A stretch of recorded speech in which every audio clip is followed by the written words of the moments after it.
एक समय की बात है, एक शिष्य अपने गुरु का बहुत सम्मान करता था। गुरु का भी उस शिष्य से बहुत गहरा लगाव था, लेकिन वह शिष्य स्वभाव से बहुत सुस्त और आलसी था। वह अपनी पढ़ाई के प्रति बहुत लापरवाह था। वह अक्सर आज के कार्यों को कल के लिए टाल देता था और किसी भी तरह की जिम्मेदारी से भागने की कोशिश करता था। अपने शिष्य के इस आलसी स्वभाव को बढ़ता देख गुरु और भी चिंतित हो गए। उन्हें चिंता होने लगी कि कहीं मेरा शिष्य अपने आलस्य के कारण जीवन संघर्ष में पराजित न हो जाए, क्योंकि गुरु जानते थे कि आलस्य में ही जीवन संग्राम करने की सारी शक्ति है। बेकार व्यक्ति, ऐसा व्यक्ति बिना कोई कर्म किए फल पाने के बारे में सोचता है।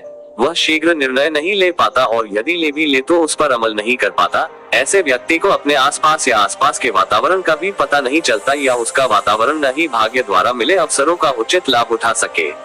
गुरु ने अपने मन में अपने शिष्य के इस सुस्त स्वभाव को खत्म करने के लिए एक योजना बनाई। एक दिन गुरु ने शिष्य को एक चमकदार सफेद पत्थर दिया और कहा, मैं तुम्हें 2 दिनों के लिए इस जादुई पत्थर का एक टुकड़ा देने जा रहा हूँ। कोई भी इस पत्थर से आप जिस लोहे की वस्तु को स्पर्श करेंगे वह सोने में बदल जाएगी।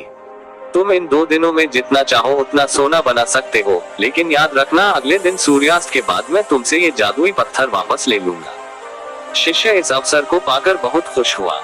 उसका पहला दिन कल्पना करता है कि जब उसके पास बहुत सारा सोना होगा तो उसका जीवन कितना अच्छा होगा।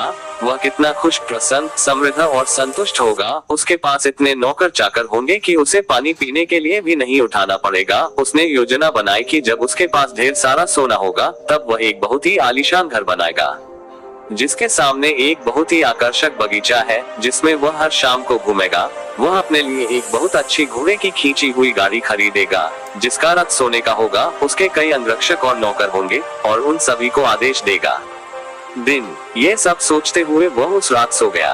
फिर अगले दिन सुबह जब वह उठा तो उसे अच्छी तरह याद आया कि आज लोहे से सोना बनाने का दूसरा और आखिरी दिन है। उसने अपने मन में पूरे निश्चय के साथ संकल्प लिया कि आज वह गुरुजी द्वारा दिए गए जादुई पत्थर का लाभ अवश्य उठाएगा। उसने निश्चय किया कि वह बाजार जाएगा और वहां से लोहे की बड़ी बड़ी वस्तुएं खरीदेगा और उन्हें सोने में बदल देगा। दिन बीत गया पर वह सोचता रहा कि अभी तो बहुत समय है, कभी भी बाजार जाकर सामान ले आऊंगा। ये सोचकर दोपहर हो गई, इसलिए उसने निश्चय किया कि दोपहर का भोजन करने के बाद वह सामान लेने निकलेगा। लेकिन खाने के बाद उसे आराम करने की आदत थी और उठकर मेहनत करने के बजाय उसने आराम करना उचित समझा। थोड़ी देर लेकिन सुस्ती से भरा उसका शरीर जल्द ही गहरी नींद में खो गया था और जब वह उठा तो सूर्यास्त के करीब था। अब वह तेजी से बाजार की ओर भागा, लेकिन रास्ते में उसे गुरुजी मिले। गुरुजी को आते देख वह सहम गया। जैसे ही गुरुजी उसके पास पहुंचे वह उनके चरणों में गिर पड़ा और गिड़गिड़ाते हुए उस जादुई पत्थर को अपने पास रखने की याचना करता रहा। एक और दिन, लेकिन गुरुजी नहीं माने और उस शिष्य का अमीर बनने का सपना चकनाचूर हो गया। लेकिन इस घटना से शिष्य को एक बड़ी सीख मिली। उन्हें अपने आलस्य पर पछतावा होने लगा। उन्होंने समझा कि आलस्य उनके जीवन के लिए एक अभिशाप है और उन्होंने प्रण किया कि अब वे अपने काम से कभी हार नहीं मानेंगे और अपने आप को एक मेहनती, सतर्क और सक्रिय व्यक्ति दिखाएंगे।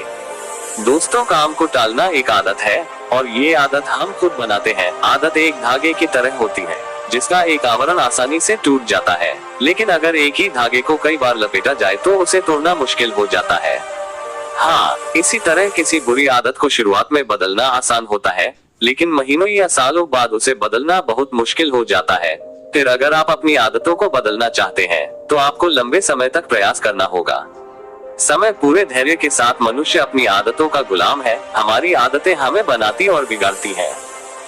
तो दोस्तों, इस कहानी से हमें शिक्षा मिलती है कि हमें समय का सदुपयोग करना चाहिए, हमें समय बर्बाद नहीं करना चाहिए। दोस्तों, ये कहानी आपको कैसे लगी कमेंट करके बताइए। तो दोस्तों, आपसे अनुरोध है कि वीडियो को लाइक करें, चैनल को सब्सक्राइब करें। वीडियो देखने के लिए धन्यवाद।